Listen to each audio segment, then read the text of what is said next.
मेरे बच्चों नमस्कार। 29 मार्च को जो साइंस का पेपर होने वाला है राजस्थान बोर्ड कक्षा 10 का, तो वो असली पेपर इस वीडियो के अंदर मैं आपको उत्तर सहित बताने वाला हूं। तो वीडियो को आपको कंप्लीट देखना है। अगर आपने वीडियो को कंप्लीट देख लिया और एग्जाम से पहले ये क्वेश्चन पेपर आपने अच्छे से तैयार कर लिया तो साइंस के अंदर आप 29 मार्च को साइंस के पेपर में आप 80 में से 80 नंबर का जो स्कोर है वो आप आराम से कर सकते हैं। तो वीडियो को आपको पूरा देखना है और वीडियो को शुरू करने से पहले आप सभी बच्चों से मेरी एक रिक्वेस्ट है, यदि अभी तक आपने हमारे चैनल को सब्सक्राइब नहीं किया है तो सब्सक्राइब कर लीजिए और साथ में नोटिफिकेशन बेल को प्रेस कर लीजिए ताकि कक्षा 10 से संबंधित कोई भी वीडियो आपके मिस ना हो। तो माध्यमिक परीक्षा 2023 और कक्षा 10 विज्ञान का जो आपके 29 मार्च को पेपर होने वाला है, तो पूरे पेपर की जो मुंह दिखाई है वो इस वीडियो के अंदर हम करने वाले हैं। तो वीडियो को आपको कंप्लीट देखना है और यहाँ पर जो समय है वो आपको 3 घंटे 15 मिनट का जो टाइम है वो पेपर को सोल्व करने में आपको दिया जाएगा और 80 नंबर का आपके पेपर है। तो 80 में से 80 नंबर का जो स्कोर है वो इस बार सभी बच्चों को करना है। ओके, तो यहाँ पर पूरा पेपर है वो उत्तर सहित मैं आपको इस वीडियो के अंदर बताऊंगा। तो वीडियो को आपको कंप्लीट देखना है। सबसे पहले आप पेपर में जो सबसे पहले पेपर में आपको खंड ए दिया गया है, यानी सेक्शन ए आपको पेपर के अंदर दिया गया है और यहाँ पर प्रश्न संख्या 1 है आपके कि बहुविकल्पीय प्रश्न यानी मल्टीपल चॉइस क्वेश्चन। तो मल्टीपल जो चॉइस क्वेश्चंस हैं वो आपके टोटल 12 क्वेश्चन आपको देखने को मिलेंगे। यानी सेक्शन ए के अंदर खंड ए के अंदर आपके टोटल 12 क्वेश्चन आएंगे जो आपके मल्टीपल चॉइस क्वेश्चन होंगे, बहुविकल्पीय क्वेश्चन होंगे। तो यहाँ पर पहला जो क्वेश्चन है वो आप देख सकते हैं कि पाइरूवेट के विखंडन से यह कार्बन डाइऑक्साइड जल तथा ऊर्जा देता है और यह क्रिया होती है। तो यह क्रिया किसमें होती है? तो ए ऑप्शन के अंदर आपको कोशिका द्रव्य दे रखा है, बी ऑप्शन के अंदर आपको केंद्रक दे रखा है और सी ऑप्शन में आपको माइटोकॉन्ड्रिया दे रखा है और द ऑप्शन में आपको हरित लवक दे रखा है। तो इसका जो करेक्ट आंसर है प्यारे बच्चों वो होगा आपके ऑप्शन नंबर से, यानी पाइरूवेट के विखंडन से कार्बन डाइऑक्साइड यानी CO2 जल तथा ऊर्जा देता है और यह क्रिया किसके अंदर होती है? माइटोकॉन्ड्रिया में होती है। तो ऑप्शन नंबर से है वो आपके इसमें सही उत्तर होगा। उसके बाद में हम बात करें आपके दूसरे क्वेश्चन की, तो दूसरा जो क्वेश्चन है वो आप यहाँ पर देख सकते हैं, यानी क्वेश्चन नंबर 2 आप देख सकते हैं कि निम्न में से कौन सी अनैच्छिक क्रिया है, यानी निम्न में से कौन सी अनैच्छिक क्रिया है? तो ए ऑप्शन के अंदर लिखना है आपके और बे में आपके कूदना और स में आपके टूटना और द इनमें से कोई नहीं। तो इसमें अनैच्छिक क्रिया क्या होगी? आपके ऑप्शन नंबर से होगी, यानी टूटना। उसके बाद में नेक्स्ट क्वेश्चन की हम बात करें तो यहाँ पर क्वेश्चन नंबर 3 आपको दिया गया है कि जैव विकास का प्रमाण हो सकता है या हो सकते हैं। तो ए ऑप्शन के अंदर आपको जीवाश्म दे रखा है, बी ऑप्शन के अंदर आपको अवशेषी अंग दे रखा है, सी ऑप्शन के अंदर आपको समवर्ती अंग दे रखा है और द ऑप्शन में आपको उपरोक्त सभी दे रखा है। तो इस क्वेश्चन का जो करेक्ट आंसर है वो आप सभी बच्चों को कमेंट के अंदर बताना है, यानी जैव विकास का प्रमाण हो सकता है या फिर हो सकते हैं। तो इसमें 4 ऑप्शन आपको दे रखे हैं, कौन सा ऑप्शन आपका सही होगा वो आपको बताना है। उसके बाद में हम बात करें यहाँ पर क्वेश्चन नंबर 4 की कि निम्न में से किस रसायन का उपयोग, यानी निम्न में से किस रसायन का उपयोग फोटोग्राफी में होता है? तो यहाँ पर ए ऑप्शन के अंदर सिल्वर ब्रोमाइड है जिसका फार्मूला है आपके AgBr। ओके, और दूसरा है आपके सोडियम क्लोराइड यानी NaCl और तीसरा है आपके अमोनियम क्लोराइड यानी NH4Cl और एक है आपके बेकिंग सोडा यानी NaHCO3। तो यहाँ पर देखिए निम्न में से किस रसायन का उपयोग फोटोग्राफी में होता है? तो जो सिल्वर ब्रोमाइड होता है उसका उपयोग फोटोग्राफी में होता है। तो क्वेश्चन नंबर 4 है, इसमें करेक्ट आंसर आपका क्या आएगा? ऑप्शन नंबर ए आएगा। उसके बाद में देखिए क्वेश्चन नंबर 5 है आपके कि अपच का उपचार करने के लिए निम्न में से किस औषधि का उपयोग होता है? यानी अपच का उपचार करने के लिए निम्न में से किस औषधि का उपयोग किया जाता है? तो ए ऑप्शन के अंदर आपको एंटीबायोटिक दे रखा है, बी ऑप्शन के अंदर आपको एनालिसिक दे रखा है, सी ऑप्शन में आपको एंटासिड दे रखा है और द ऑप्शन के अंदर आपको एंटीसेप्टिक दे रखा है। तो इस क्वेश्चन का करेक्ट आंसर क्या होगा मेरे प्यारे बच्चों? एंटासिड, यानी अपच का उपचार करने के लिए किस औषधि का उपयोग किया जाता है? एंटासिड। तो यहाँ पर ऑप्शन नंबर 6 आपका सही होगा। उसके बाद में हम बात करें क्वेश्चन नंबर 6 की, तो क्वेश्चन नंबर 6 आपके चैप्टर नंबर 5 का है आधुनिक आवर्त सारणी में समूह की संख्या। तो देखिए एक तो आपके समूह होते हैं और एक आपके वर्ग होते हैं। ओके, तो उसमें वर्ग और समूह की जो संख्या है वो आपके पूछी जाएगी। तो यहाँ पर देखिए ए ऑप्शन में आपको 8 दे रखा है, ब में आपको 18 दे रखा है, स में आपको 7 दे रखा है, द में आपको 17 दे रखा है। तो इस क्वेश्चन का सही उत्तर है वो आपको कमेंट के अंदर बताना है कि आधुनिक आवर्त सारणी में समूह कितने होते हैं, वर्ग कितने होते हैं। तो इस क्वेश्चन का आंसर है वो सभी बच्चों को कमेंट में बताना है। उसके बाद में हम बात करें यहाँ पर क्वेश्चन नंबर 7 है आपके कि किस प्रकाशीय घटना के कारण पानी में रखी छड़ मुड़ी हुई दिखाई देती है, कि कौन सी प्रकाशीय घटना है जिसके कारण पानी में रखी गई जो छड़ है वो मुड़ी हुई दिखाई देती है। तो ए ऑप्शन के अंदर परावर्तन है, ब ऑप्शन के अंदर प्रकीर्णन है, स ऑप्शन में आपके विक्षेपण है और द ऑप्शन में आपके अपवर्तन है। तो 4 ऑप्शन इसमें दे रखे हैं, कौन सा ऑप्शन आपका सही होगा वो आपको कमेंट के अंदर बताना है। उसके बाद में देखिए क्वेश्चन नंबर 8 है आपके कि मोतियाबिंद की शल्य चिकित्सा के लिए प्रयुक्त लेंस है। तो मोतियाबिंद की शल्य चिकित्सा के लिए प्रयुक्त लेंस है वो आपको बताना है।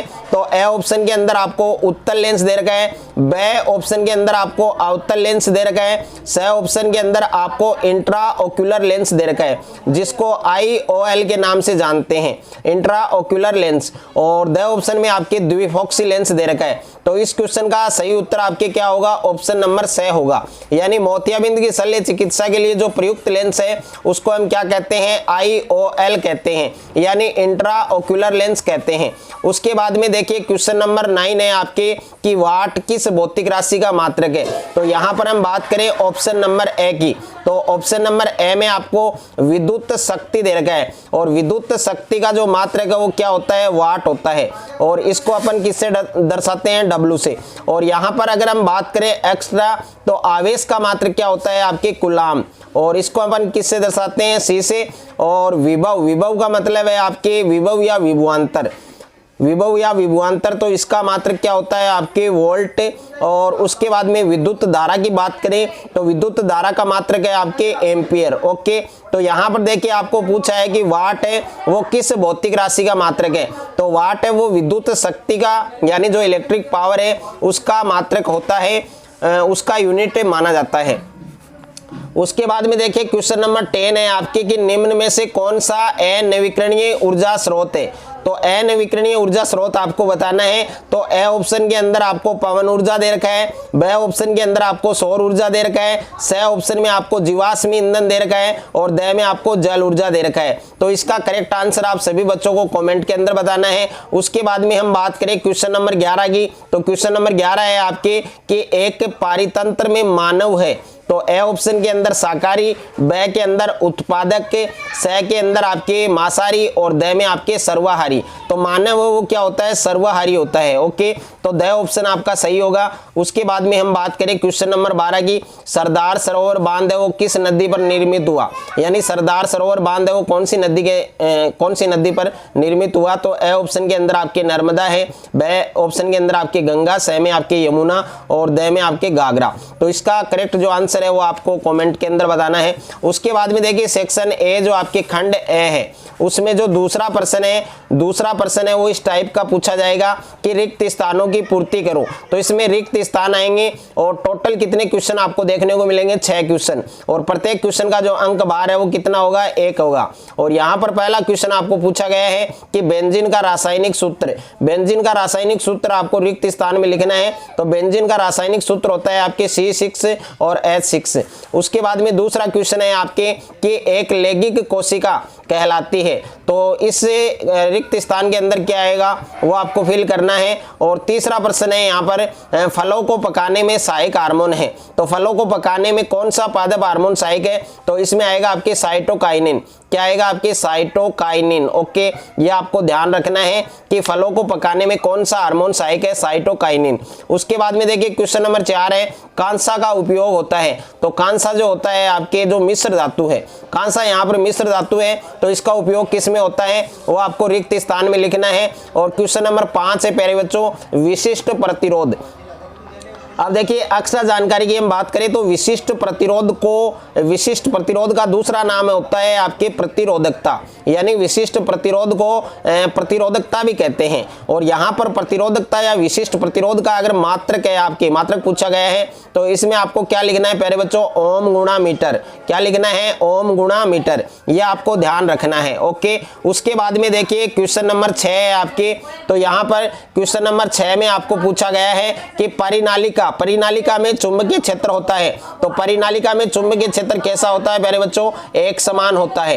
तो इस रिक्त स्थान में क्या आएगा आपके, एक समान आएगा। ओके, एक समान आपको इसमें लिखना है। और उसके बाद में देखिए प्रश्न संख्या 3, और प्रश्न संख्या 3 भी आपके सेक्शन ए का ही क्वेश्चन है। इसमें आपको वेरी शॉर्ट क्वेश्चन है, यानी अति लघुतरात्मक प्रश्न है। तो यहाँ पर पहला प्रश्न आपको पूछा गया है कि संयोजन अभिक्रिया किसे कहते हैं, यानी संयोजन अभिक्रिया की आपको परिभाषा लिखनी है। तो वह अभिक्रिया जिसमें 2 या 2 से अधिक क्रियाकारक जुड़कर एकल उत्पाद का निर्माण करते हैं, उस अभिक्रिया को हम क्या कहते हैं, संयोजन अभिक्रिया यानी कॉम्बिनेशन रिएक्शन कहते हैं। और दूसरा प्रश्न है आपके कोई 2 प्रबल अम्लों के नाम लिखिए। तो इसमें एक तो है आपके हाइड्रोक्लोरिक अम्ल, और एक है आपके सल्फ्यूरिक एसिड, और एक है आपके नाइट्रिक अम्ल। तो मैंने यहाँ पर आपको 3 अम्लों के नाम बताए हैं जो आपके प्रबल हैं। ओके, और उसके बाद में क्वेश्चन नंबर 3 है आपके कि कोई 2 उत्कृष्ट गैसों के नाम बताएं। यहाँ पर उत्कृष्ट गैसों की अगर मैं बात करूं तो उत्कृष्ट गैसों को नोबल गैस भी कहते हैं, हल्की गैस भी कहते हैं, मुलायम गैस भी कहते हैं। और 2 के नाम आपको बताने हैं। तो यहाँ पर एक तो है आपके हीलियम, एक है आपके नियोन, और एक है आपके आर्गन, और एक है आपके जिनोन। ओके, यानी क्रिप्टोन भी आपके उत्कृष्ट गैस है। और उसके बाद में देखिए क्वेश्चन नंबर 4 आपको पूछा गया है कि किसी कोश में इलेक्ट्रॉनों की अधिकतम संख्या ज्ञात करने के लिए सूत्र लिखिए। तो किसी कोश में इलेक्ट्रॉनों की अधिकतम संख्या अगर आपको ज्ञात करनी है तो उसके लिए आप कौन सा सूत्र यूज करेंगे, 2n²। कौन सा सूत्र आपको यूज करना है, 2n²। उसके बाद में देखिए क्वेश्चन नंबर 5 है आपके कि मेंडलीफ की आवर्त सारणी की कोई एक कमी लिखिए। तो मेंडलीफ की आवर्त सारणी है, उसकी कोई एक कमी आपको बतानी है। और उसके बाद में मैं बात करूं क्वेश्चन नंबर 6, तो यहाँ पर देखिए क्वेश्चन नंबर 6 आपको दिया गया है कि इंसुलिन हार्मोन की कमी से होने वाले रोग का नाम लिखिए। तो इंसुलिन हार्मोन की कमी से होने वाले रोग का क्या नाम होता है, इसका आंसर आपको कमेंट के अंदर बताना है। और क्वेश्चन नंबर 7 है आपके आवर्धन ज्ञात करने का सूत्र लिखिए। तो आवर्धन को अपन किससे दर्शाते हैं, m से। तो m बराबर होता है आपके h' बराबर माइनस का v बट्टे u। ये सूत्र आपको आवर्धन का याद रखना है। और क्वेश्चन नंबर 8 है आपके कि विद्युत परिपथ में एमीटर का कार्य बताना है, यानी एमीटर का काम क्या है, धारा को मापना। ओके, और उसके बाद में देखिए क्वेश्चन नंबर 9 है आपके चुंबकीय क्षेत्र रेखाओं की एक विशेषता लिखिए। तो यहाँ पर चुंबकीय क्षेत्र रेखाओं की कोई एक विशेषता आपको बतानी है। तो चुंबकीय क्षेत्र रेखाएं हैं वो बंद वक्र के रूप में होती हैं, और चुंबकीय क्षेत्र रेखाएं हैं एक दूसरी रेखाओं को कभी भी प्रतिच्छेद नहीं करती हैं। और चुंबकीय क्षेत्र रेखाएं हैं वो उत्तरी ध्रुव से शुरू होकर दक्षिण ध्रुव पर विलीन हो जाती हैं, समाप्त हो जाती हैं। तो इसमें आपको एक विशेषता बतानी है। और क्वेश्चन नंबर 10 है आपके कि जीवाश्म ईंधन के 2 उदाहरण लिखिए। तो जीवाश्म ईंधन के 2 उदाहरण आपको बताने हैं। तो जीवाश्म ईंधन के 2 उदाहरण कौन कौन से हैं, एक तो आपके कोयला है, एक तो आपके प्यारे बच्चों कोयला है, और एक है आपके पेट्रोलियम, और एक है आपके पेट्रोलियम यानी एक कोयला है, एक पेट्रोलियम है, एक है आपके CNG यानी संपीड़ित प्राकृतिक गैस। ओके, उसके बाद में देखिए क्वेश्चन नंबर 11 है आपके ओजोन परत की तीव्रता में गिरावट का जो मुख्य कारक है वो किसे माना गया है। तो यहाँ पर जो ओजोन परत है जो सूर्य से आने वाली जो पराबैंगनी विकिरणें हैं उनसे हमारी सुरक्षा करती है। तो ओजोन परत है उसकी तीव्रता में गिरावट का जो मुख्य कारक है वो CFC को माना गया है, यानी क्लोरोफ्लोरोकार्बन। ओके, उसके बाद में देखिए क्वेश्चन नंबर 12 है। क्वेश्चन नंबर 12 में आपको विद्युत चुंबक का एक उपयोग बताना है। तो विद्युत चुंबक का एक उपयोग आपको लिखना है। उसके बाद में मैं बात करूं यहाँ पर सेक्शन बी की, तो तो खंड ब में प्रश्न संख्या 4 है आपके, खंड ब में प्रश्न संख्या 4 है कि अयस्क व गेंग को परिभाषित कीजिए। तो अयस्क और गेंग है उसकी आपको परिभाषा लिखनी है। और क्वेश्चन नंबर 5 है आपके, क्वेश्चन नंबर 5 है प्यारे बच्चों कि साबुनीकरण प्रक्रम है, जो साबुनीकरण प्रक्रम होता है उसमें जो घटित रिएक्शन होती है, जो अभिक्रिया होती है वो आपको लिखनी है। और क्वेश्चन नंबर 6 है आपके कि मिशेल की संरचना का चित्र बनाइए। मिशेल की संरचना का आपको चित्र बनाना है, डायग्राम बनाना है। और क्वेश्चन नंबर 7 है कि आधुनिक आवर्त सारणी में जो उत्कृष्ट गैसें हैं, आधुनिक आवर्त सारणी में जो उत्कृष्ट गैसें हैं उनको अलग समूह में क्यों रखा गया है। तो आधुनिक आवर्त सारणी में उत्कृष्ट गैसों को अलग समूह में क्यों रखा गया है, क्या रीजन है, तो वो आपको बताना है। और प्रश्न संख्या 8 है आपके कि अमाशय में पाए जाने वाले अम्ल का नाम और कार्य लिखिए। तो अमाशय में पाया जाने वाला जो अम्ल है, अमाशय में कौन सा अम्ल पाया जाता है, आपके HCl होता है, हाइड्रोक्लोरिक अम्ल होता है, तो उसका आपको कार्य भी बताना है। और प्रश्न संख्या 9 है आपके कि भ्रूण को गर्भाशय से जोड़ने वाली संरचना का नाम लिखिए। तो भ्रूण को गर्भाशय से जोड़ने वाली जो स्ट्रक्चर होती है, जो संरचना होती है, उसको अपन क्या कहते हैं, उसको हम प्लेसेंटा कहते हैं। और इसका दूसरा नाम है आपके अप्रा। और इसके 2 यूज हैं, 2 कार्य हैं, वो भी आपको लिखने हैं। उसके बाद में हम बात करें आपके क्वेश्चन नंबर 10। तो क्वेश्चन नंबर 10 आप देख सकते हैं, क्वेश्चन नंबर 10 आप देख सकते हैं कि प्लेनेरिया में पुनरुद्ध भवन दर्शाते हुए नामांकित चित्र बनाइए। तो प्लेनेरिया में जो पुनरुद्ध भवन है उसको दर्शाते हुए आपको डायग्राम बनाना है, चित्र बनाना है। और प्रश्न संख्या 11 है आपके कि लेंस की क्षमता को परिभाषित कीजिए। तो लेंस की क्षमता है उसकी डेफिनेशन बतानी है, आपको परिभाषा बतानी है। और इसका जो मात्रक है, इसका जो यूनिट है वो भी आपको लिखना है। तो लेंस की क्षमता का मात्रक क्या होता है, आपके डायोप्टर होता है। ओके। और उसके बाद में क्वेश्चन नंबर 12 है आपके ओम का नियम लिखिए। तो ओम का नियम आपको लिखना है। और उसके बाद में क्वेश्चन नंबर 13 है आपके विद्युत मोटर का नामांकित चित्र बनाइए। तो इसमें आपको विद्युत मोटर का नामांकित चित्र बनाना है। और प्रश्न संख्या 14 है आपके, प्रश्न संख्या 14 है कि एक धारावाही प्रणालिका के कारण चुंबकीय क्षेत्र दर्शाने वाला चित्र बनाइए। तो एक धारावाही प्रणालिका है, उसके कारण चुंबकीय क्षेत्र दर्शाने वाला जो डायग्राम है, जो चित्र है, वो आपको बताना है। और क्वेश्चन नंबर 15 है आपके, क्वेश्चन नंबर 15 है कि जब दो समान 6 ओम के प्रतिरोध समांतर क्रम में लगाए जाते हैं, यानी 3 ओम के जो प्रतिरोध हैं, टोटल कुल आपको दे रखा है 6 ओम। तो 6 ओम आपको करना है, यानी एक 3 ओम का, दूसरा भी 3 ओम का, और दोनों को समांतर क्रम में लगाना है। तो तुल्य प्रतिरोध है वो कितना होगा, देखिए आपको कैसे करना है, जो डायग्राम है वो आपको बनाना आना चाहिए। यानी समांतर क्रम में है, दोनों प्रतिरोध है वो कितने में है, समांतर क्रम में है। ओके। तो इस प्रकार से आपको जोड़ना है। और यहाँ पर भी 3 ओम, यहाँ पर भी 3 ओम। ओके। अब देखिए कुल प्रतिरोध हम ज्ञात करेंगे समांतर के लिए, तो 1/R1 प्लस 1/R2। ओके। तो यहाँ पर 1/R1 का मान 3, 1/3। ओके। इसका एलसीएम लेंगे 3, यहाँ पर 3 का भाग 3 में एक बार 1, और 3 का भाग 3 में एक बार 1। यहाँ पर आ चुका है आपके 1/R बराबर 2/3। ओके। तो यहाँ पर इसको हम करेंगे 2R बराबर 3 है, तो R बराबर 3/2। ओके। ये टोटल जो प्रतिरोध है, जो कुल प्रतिरोध है वो आपके पास आ जाएगा। ओके। उसके बाद में हम बात करें आपके क्वेश्चन नंबर 16। तो क्वेश्चन नंबर 16 है आपके कि ऊर्जा की खपत को कम करने के कोई 2 उपाय आपको बताने हैं। तो ऊर्जा की खपत है उसको हम किस प्रकार से कम कर सकते हैं, कोई आपको 2 उपाय बताने हैं। और उसके बाद में देखिए पेपर में जो तीसरा सेक्शन है आपके खंड से, और खंड से में प्रश्न संख्या 17 है आपकी, जिसमें 2 प्रश्न आपको पूछे गए हैं। पहले विकल्प में प्रश्न है आपके कि विस्थापन अभिक्रिया और द्विविस्थापन अभिक्रिया है, उसको आपको परिभाषित करना है। और दूसरे विकल्प में प्रश्न पूछा है आपको उपचयन अपचयन रेडॉक्स अभिक्रिया की परिभाषा लिखिए। यानी उपचयन अपचयन अभिक्रिया या फिर रेडॉक्स अभिक्रिया, उसकी आपको डेफिनेशन बतानी है। और प्रश्न संख्या 18 है, प्रश्न संख्या 18 में भी 2 विकल्प है। तो पहले विकल्प में प्रश्न पूछा है कि क्या होता है जब एंड का निषेचन नहीं होता। और दूसरा प्रश्न है आपके कि परिवार नियोजन के लिए उपयोग की जाने वाली 3 गर्भ निरोधी विधियां हैं, उनके आपको नाम लिखने हैं। और उसके बाद में देखिए क्वेश्चन नंबर 19 की अगर मैं बात करूं, तो देखिए क्वेश्चन नंबर 19 है आपके प्यारे बच्चों, क्वेश्चन नंबर 19 है आपके, इसमें भी दो विकल्प हैं। तो पहले विकल्प में प्रश्न है कि समजात और समरूप अंगों को उदाहरण सहित समझाइए, और दूसरा प्रश्न है परीक्षण संकरण किसे कहते हैं, यानी टेस्ट क्रॉस है, उसकी डेफिनेशन बतानी है आपको। और उसके बाद में प्रश्न संख्या 20 है, कोई व्यक्ति उस दृष्टि दोष से पीड़ित है जिसमें आंख का दूर बिंदु अनंत से कम दूरी पर होता है। इस दृष्टि दोष को आपको पहचानना है कि कोई व्यक्ति उस दृष्टि दोष से पीड़ित है जिसमें आंख का दूर बिंदु अनंत से कम दूरी पर होता है, और इस दृष्टि दोष को आपको पहचानना है।